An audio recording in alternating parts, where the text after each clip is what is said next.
Yo,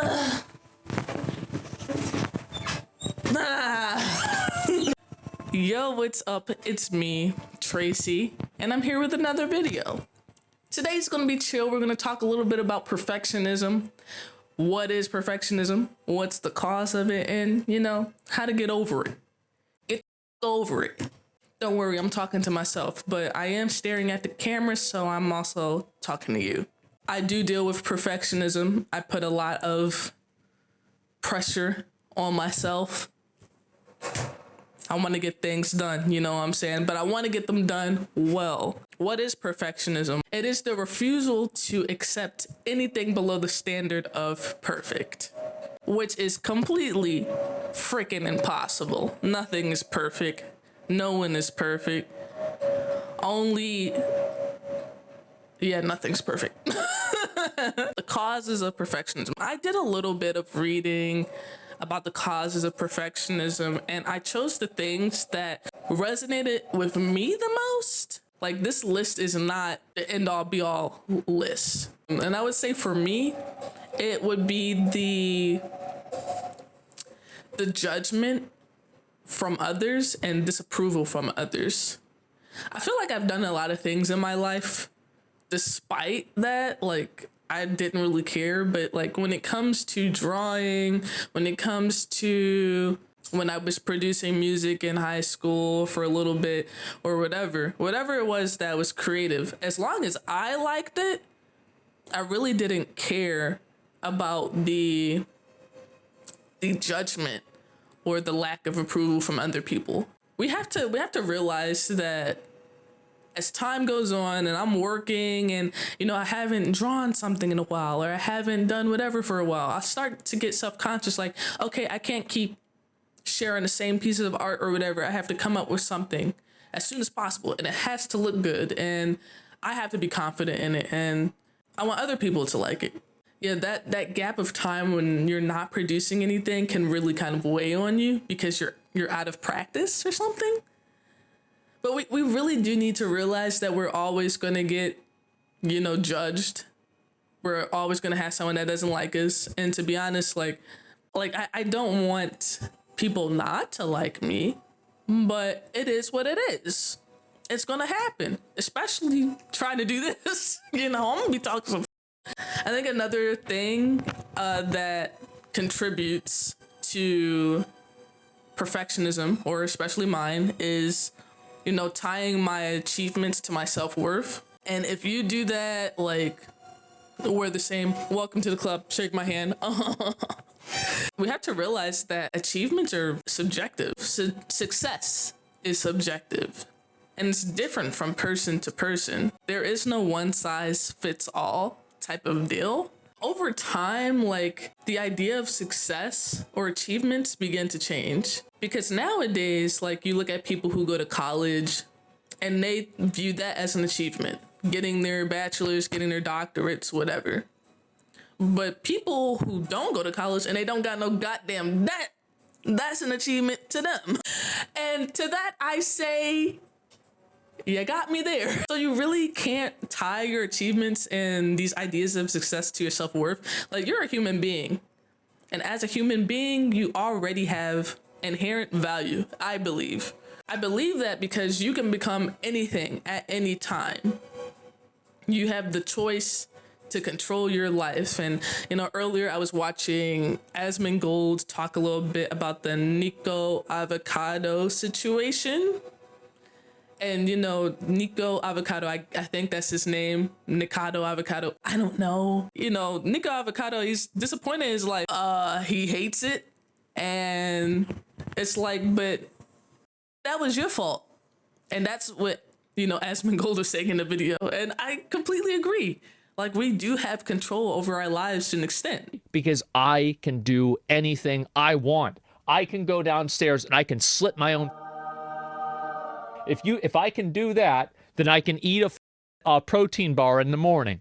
I have absolute control over my own life, and if I want it, even my own death. And if I can feel that way, why do I feel like I don't have control? And the control our choices. Can we flip it around? Yeah.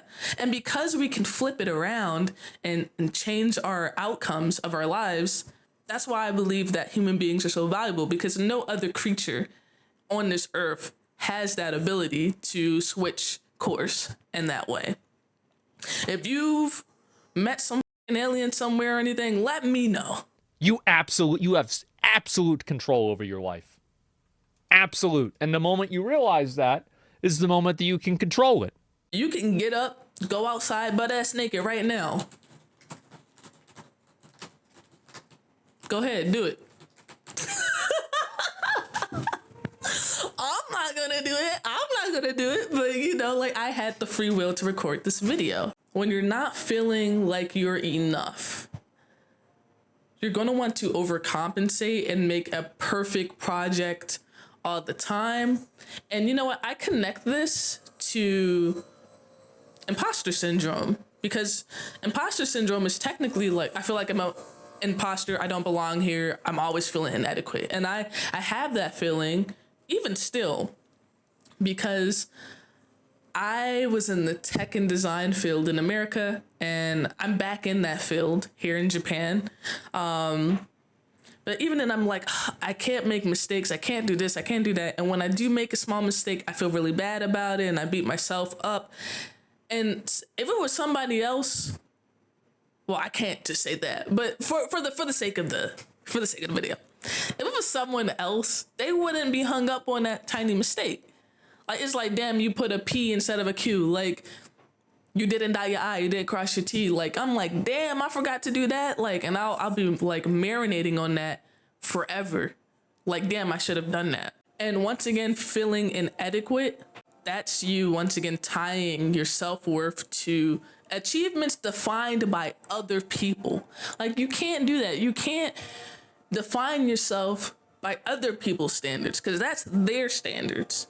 We cannot do that, friend. We have to define our own standards.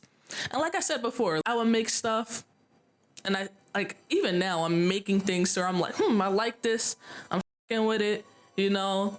And it doesn't matter if no one else likes it. I just know that I'm good. Like, I'm decent. I'm decent at this. I'm for real at this, right? We have to detach ourselves from other people's standards, for sure, and other people's opinions sometimes, because that's setting us up for failure.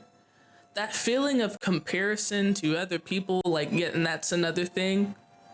And I try not to compare myself to other people. I really don't think there's a comparison, because what they like, I might not like. What they want to do, I don't want to do. Like, I have a completely different life with completely different challenges, right? And so because of that, I try to think, okay, I can't compare myself to this person because they had a completely different journey than I have. And so with that, I'm always trying to intellectualize myself out of feeling a certain way. But I really feel like that contributes to perfectionism. Even some of my perfectionism, blah. I'll look at a different artist that's like really good, and I'm like, this artist is really freaking good. That I aspire to be this thorough, this decent. And I'll look at this stuff and think, hey, I can do this, but it takes a lot more time. Their process to getting to their finished project is different. Sometimes some things I don't want to do. I have a completely different process. Same thing with making videos, for sure. Like, I was on YouTube trying to look at different, processes to making videos. And I'm like, let me just do my own thing. Like, let me stop trying to compare the process too much and just take the meat, which is a really small thing sometimes, which is the foundation of a lot of people making video, writing a small script, and just go from there. I have to get in the groove myself. Now, how do we fight perfectionism and get to the process, get to the making, get to the making? And one thing that I read while I was like looking up some solutions that makes so much sense to me is to curate, or rather cultivate, an environment where you can succeed. And a way to do that is by taking really large tasks, really large projects, and breaking them down into tiny projects, you know? It's taken me a few takes to even record this video. And so far, so good. I'm feeling pretty good about this take. I'm feeling pretty good about it. You know what I'm saying? I'm feeling real good about it. I didn't know where to start. I'm always like kind of all over the place. So I was like, hold on, let me do a little research. Let me think of the who, what, when, where, why. Fill that in. Do a little bit of reading around things. And it wasn't like crazy reading. I didn't like do too much, you know what I'm saying? I just did some light work, then connected my own experiences and added it, breaking it down in that way with the script. And then like these last 2 takes I did today, using a script, I feel a lot better. I don't know. Like the first take today was like, meh. It was to get out the shivers and the shakes. But this one feels really good. And so I broke down the tasks, and I like after I finish doing the video, I'm gonna edit it. And I always have a lot of fun editing for the most part. I mean, editing in itself is a goddamn task. You take the video, you do the cuts. That's what I do first, because I feel like that's the most tedious, is cutting things out. And then I have to get the pieces that I want to add, which is also another tedious part for me. Oh my God. You know, another thing to think of it is like, you have this idea of a really cool illustration in your head, but you don't know how to start. You're like, I'll never get there. When? It's like, nah, take that idea in your head, put on some good music, sketch out some thumbnails, you know, the little versions of it. Choose the best thumbnail that gets across the idea, right?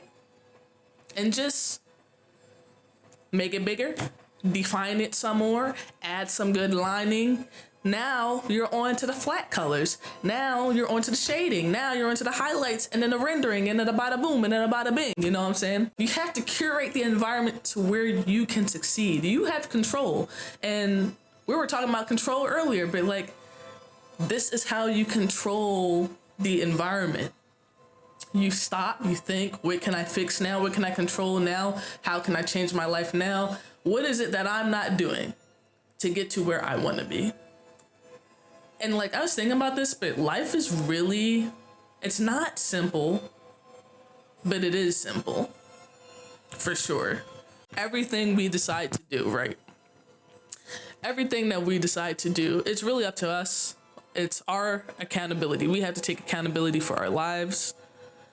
I'm talking to you, Nikado Avocado, you need to take accountability for you, because brother, like, but then I look at myself, I'm like, where am I still at that I don't want to be, right? Yeah, we gotta do something about that. So break down those large tasks and make them smaller. Now, when you break down a large task and you make it smaller, another thing that you can do to get to the progress, to get out of the perfectionism or the weird thought patterns of perfectionism, is by thinking of the meaning of the project that you're going to do. And how is it going to help other people? I mean, well, that could be the meaning. This project could help other people. Someone else could resonate with this, so let me do it.